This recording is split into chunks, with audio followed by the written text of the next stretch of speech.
Spring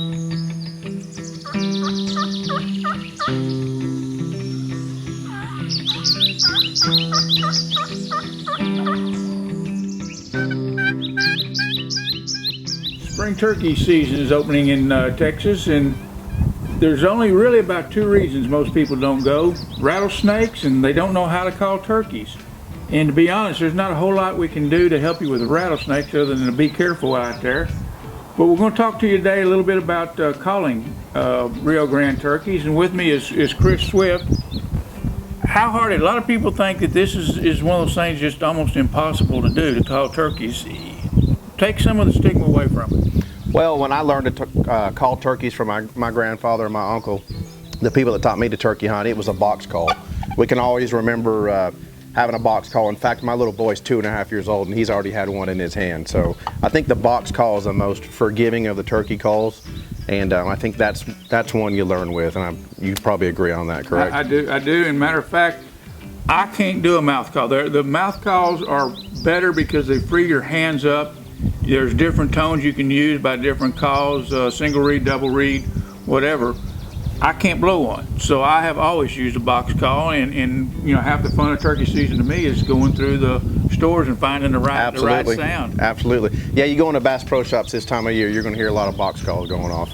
Now, in honesty, and you get with a lot of pros, and they talk about, well, this call and that call, you know, there's purrs and there's clucks and on and on and on. How many calls does a person really need to have or need to know to be successful turkey calling? Well, I think turkey hunting and turkey calling, it comes down to woodsmanship, you know, and as the deer hunters know, if you're deer hunting during the rut, you pretty much just got to be in the right spot.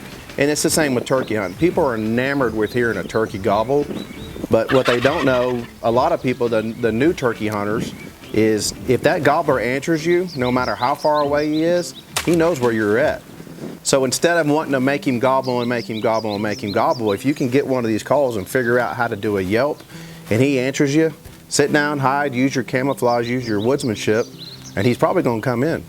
The first thing you need to do is find those turkeys. You can be on some pretty big ranches. You need to find those turkeys, and that's where you want to start off with a locator call. Absolutely, absolutely. And the two I know is, one, I have a crow call that you can use, and the other would be just using your mouth imitating a barred owl. Yeah, an owl call would be good, and then when they're really hot, you can honk your horn on your truck. And then another thing is when you are out there and you're at your setup early in the morning, you know, the softer the better, you know, but when a hen's in a tree, she's going to do what we call turkey hunters call a tree yelp.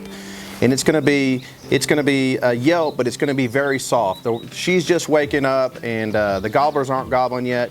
So make sure if you're close and the birds are gobbling, you don't get on that box call or get on one of your loud calls and really go loud. You know, go soft. Give us an example of kind of what a tree yelp would sound like. Okay, I'm going to get one of my diaphragm calls, and this is just a single reed. So going into the diaphragms a little bit, a single reed diaphragm call is basically a beginner's call. It's the easiest. When you go to your double reeds and triple reeds, then you start going to your bat cuts and everything. That's for the more advanced callers. But this one right here is probably $2 or $3 at Academy, and you can do pretty much everything on this. So this is a tree yelp, and it's just going to be really soft.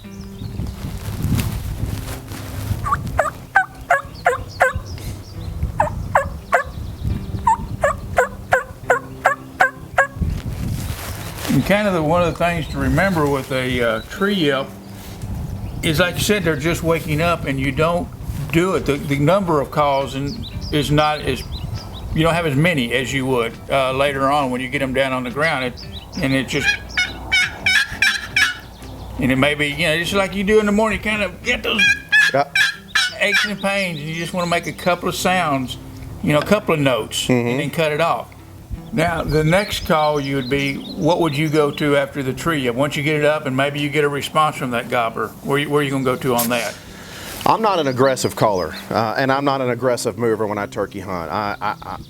I'm very patient, and if I get a hen to answer me on the tree when I do my tree yelp, or if I get a gobbler and he cuts me off, I might do another tree yelp or wait till after fly down and do one more call. But if that gobbler is answering me, I'm probably not going to call again. And see, I'm a little more aggressive, and I'm going to do cackles to get them fly down. And there'll even be days if I know that bird can't see me. If it's in a tree a distance away, I'm going to take my hat and flap it, and it'll give us sounds of wing beats. Absolutely. And add a little more to the situation there. But I'm a little more, I bought the call, I'm going to use it. Sure, sure. But, and I like to get up there and get that fly down. It's just a little more excited, and sometimes it'll really rev those birds up. And part of the fun of listening to those things gobble, they will go nuts. Absolutely. on that call right there. Absolutely. So, okay, we got a bird down, and let's say we're in proximity. We're 200 yards from the roost, which is a good distance to be away in the morning or something like that. I don't like to get too close in the mornings because I know they're going to see me long before I ever see them. Sure. Kind of thing. What do you go to? You go to the yelp at that point. Well, my goal is I want a conversation with the hen, and say there's 4 or 5 hens or 10 or 20 hens. There's always what we call the boss hen. There's the hen, and she's sassy, and she's the oldest hen in the group, and she's in charge of that group of hens. And I want a conversation with her. And that's a good point, because sometimes those toms are going to be henned up. They're going to be with the hen, depending on the time of the season, if the hens haven't gone off the nest. And there are times when you can call that hen to you, and she'll bring the gobbler with you. I've had that happen on a couple of occasions. Absolutely. And if you don't have a hen around there, and it's just you and the gobbler, what are you going to be doing? It kind of depends on his mood and his demeanor. I'm just going to yelp at him, and if he answers, that's fine. But as we know, that doesn't always happen. He might be henned up, we might not know it. It might be late in the season. It might be hot. He might be going to a feeder or something. So I'm going to start cutting is what I'm going to do. I'm going to try to get him excited, and I'm going to try to get a reaction out of him. And give us some examples of what you're talking about. So I'm going to use a different diaphragm. This is a little more aggressive diaphragm here. And so I'll yelp a little bit, but then I'll cut, and I'll try to get basically a reaction gobble out of him.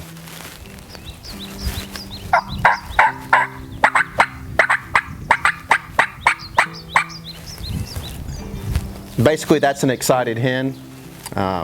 It's similar to a fly down cackle, but that's a hen that she's excited, and she's just walking around, and she's sassy, and she's cutting, and a lot of times that'll get a bird to gobble. And you'll see that a lot on your hunting shows too. And if you notice, that is a much louder call than the tree yell. Absolutely. If you notice the difference in the sounds, that is much louder, and you're trying to get out because you're on the ground, you're awake now, and you're getting that volume up and going. Now, once you got that bird, and if you've never hunted before, turkeys are absolutely amazing animals, because they may be 300 yards away, and they can hear. They have so much better hearing than we do, so much better eyesight than we do. And then, just so you know, they have about 270-degree range. They can basically see the back of their head. So how much do you call once you get that gobbler where you want to just sit back and let him come, or do you check on him ever so often? Or I try to call about every 15 minutes, which realistically ends up being, every 10 minutes. A lot of people look at their watches. I think the biggest mistake that turkey hunters make, and anybody that's got a few turkeys under their belt to 100 turkeys under the belt will all agree, it's overcalling. So if I've got a bird and he gobbles, and then I call it another 10 minutes, and he gobbles again, and he's closer, he's cut the distance, he's closer, I'm probably not going to call again. But there's other people that like to hear the birds gobble. I mean, let's face it, we probably wouldn't turkey hunt if turkeys didn't gobble. But what people do over calling, in my opinion, and most people's opinion, is they keep responding to that gobbler, and they keep calling. Well, that gobbler, he's just going to end up standing there because he thinks the hens are coming to him. And that's the way the game works in the real world, is that the hens go to the gobbler. Absolutely. It's just not like it is for us. Yeah. It's the reverse of that situation. Yeah. They're going to stand there and wait for that hen to come to them. So you got to somehow get him to come your direction. And just because he doesn't answer doesn't mean he's not coming. Everybody's been there. You call and you have a little sequence going with the gobbler, and you wait 10 or 15 minutes, and then you call a couple more series and he just doesn't answer.